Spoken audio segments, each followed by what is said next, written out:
سر الاكل النهارده عيش مبلول. بليت العيش واكلت ناس كتير قوي، واكلت اهل جوزي كمان، وفرحوا قوي بالعيش المبلول وقالوا لي بس ما فيش احلى من كده. اول حاجه جبت كده كميه من الباذنجان في صاج، وابتديت ان انا افتحها كده كلها. وطبعا كل ده حطيته في الفرن تمام يتشوي. بعد ما حطيته في الفرن هجيب رز، هجيب تقريبا 7 كيلو رز وهحطهم في طبق كبير وهغسلهم. هنا بقى هجيب حله كبيره احط كميه زيت محترمه. تمام. وبعد كده هنزل عليها بحوالي ب5 جنيه كركم، وابتدي ان انا اقلبه كده لما الكركم يتحمر في الزيت. اللهم صل وسلم وبارك على سيدنا محمد. هغسل الرز واصفيه كويس جدا زي ما انتم شايفين كده، وابتدي ان انا احطه في الكركم والزيت. معاكم مدينه من اسكندريه، حابه اعرف بتابعوني منين؟ ما تنسوش تطلعوا على النبي في الكومنتات. اللهم صل وسلم وبارك على سيدنا محمد. وادعوا لامي وابويا بالرحمه، اللهم ارحم ابي وامي رحمه واسعه. خلصنا كميه الرز كلها حطيناها في الحله مع الملح وشوحنا بقى تشويحه محترمه. عايزه اقول لك ان انت لما بتحمري الكركم بيفرق قوي في الطعم النهائي. جربي بس اي توابل هتعمليها في رز اديها تحميره في الاول. بعد كده هقلب الرز كله زي ما انتم شايفين كده، وهنزل عليه بميه عاديه خالص اللي هو عيار الرز العادي، مش لازم ميه مغليه، ميه بارده عادي خالص. وهبتدي بقى ان انا اقلبه كويس جدا تقليبه حلوه كده. وبعد كده هبتدي ان انا اغطيه واسيبه يستوي عادي خالص. لما يتشرب هوطي النار. هنا بقى هجيب عيش وهبله، انا جايبه تقريبا ب10 جنيه عيش. هبله بقى بميه عاديه خالص من الحنفيه، بس عيش ابيض، لازم عيش ابيض. بعد كده هجيب حوالي 4 كيلو بصل او 3 كيلو ونص بصل كده، وابتدي ان انا اقطعهم واحطهم في الكبه يتفرموا. طبعا انا سايبه العيش يتنقع. همسك البصل وافرمه. اللهم صل وسلم وبارك على سيدنا محمد. بسرعه يا اللي شايفه الفيديو، بالله عليك ما تنسيش تكبري بخاطري وتحطي لي لايك وشير لي الفيديو. طبعا خلصت كميه البصل كلها. هاجي تقريبا على راسين توم حلوين كده، وابتدي ان انا التوم الجديد بقى طالع بقى نعملوه. هديله فرمه وهحطه على البصل واللي انا فرمته. هنا بقى هجيب العيش اللي انا كنت بلاه، هاخد منه تقريبا 5 ترغفة مبلولين، وهحطهم في الكبة وهديهم ضربة. هديهم ضربة ليه؟ عشان خاطر يبقوا عاملين زي العصير، ما يبقاش فيهم كتل عيش خالص. وهفضيهم برضو على البصل والثوم، وهخلص كل الكمية كده زي ما انتم شايفين.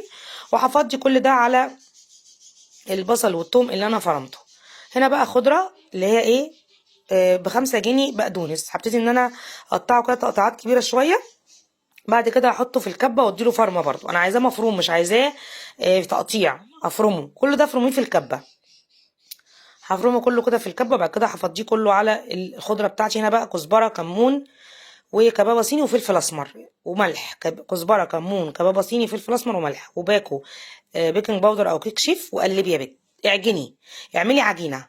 مسكت بقى العيش على على البصل، على الثوم، على الخضره والتوابل، وعجنت. هنا بقى 6 كيلو لحمه مفرومه، وهعجنها كويس جدا مع الخلطه دي.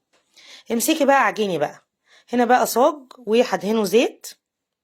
طبعا انا سايبه بقى الرز يستوي في الوقت ده، والباذنجان بيتشوي. تمام. هصبع الكفته كده. اللهم صل وسلم وبارك على سيدنا محمد. صلوا على النبي في الكومنتات، ما تنسوش تعملوا لايك ومشاركه للفيديو. اقسم بالله النهارده الفيديو حلو قوي ويشرح القلب كده، يعني بجد بيشرح القلب. اللهم صل وسلم وبارك على سيدنا محمد. هخلص بقى تصبيع اللحمه كلها. وطبعا يا جماعه انا هحطها في فرن سخن، فرن عالي. فرن عالي بتعملي على اعلى درجه، مش بتوطي النار. ببقى مسخنه الفرن جدا، وبحط فيه السجون اللي انا بصبع فيها الكفته. بدهن بس الصاج زيت، وبصبع عادي، وبحطها في الفرن. الفرن يكون عالي جدا على اعلى درجه عندك. هنا بقى حطيت السجون تتسوي في الفرن وتتشوي. وطلعت الباذنجان اللي انا كنت بشويه معاكم، وبيقشروا عادي خالص، بس بتقشر بسهوله. هقشر كل الكميه كده زي ما انتم شايفين. قشرت كل الكميه بطريقه سهله جدا. هنا بقى هجيب طحينه بودر. انا بعمل الطحينه دي على ايدي يا جماعه.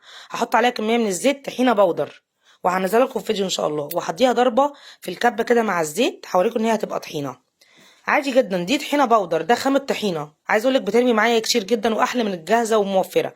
بصوا شكلها، بصوا اهي طحينه عادي خالص. هنزل عليها تقريبا براس توم صغيره، معاها 3 4 قرون فلفل كده.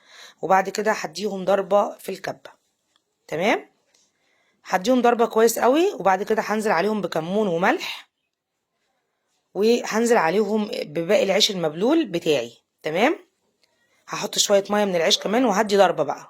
لازم تحطي شويه ميه هنا عشان ما تتكتلش معاكي. هضربها بقى كويس جدا مع بعض. وهنا بقى الضرب ده هينعم كمان الفلفل والثوم اكتر. اللهم صل وسلم وبارك على سيدنا محمد. حطي لايك بقى بالله عليكي، صلي على النبي وحطي لايك وكلمه حلوه لما نادين. تسلم ايدك يا ام نادين. شويه خل محترمين وهديهم ضربه كمان. كله بقى امتزج مع بعض. وهفضيه بقى كله في طبق غويط كده. بصوا بقى الطحينه بسم الله ما شاء الله. هفضيها بقى كده. هضرب ال ال البدنجان في الكبه. هضربه ضربه مبرحه يعني. اللهم صل وسلم وبارك على سيدنا محمد. بتتابعوني من اي بلد بقى؟ قولوا لي بتتابعوني منين. هنا بقى ضربت البابا غنوج. وهضرب بقى باقي كميه العيش كلها اللي باقيه كلها بقى، اللي هم 5 ترغيفه باقيهم. هضربهم لحد ما ينعموا خالص. وبعد كده هفضيهم هنا على البابا غنوج والطحينه اللي احنا عملناهم عشان نعمل بابا غنوج بقى.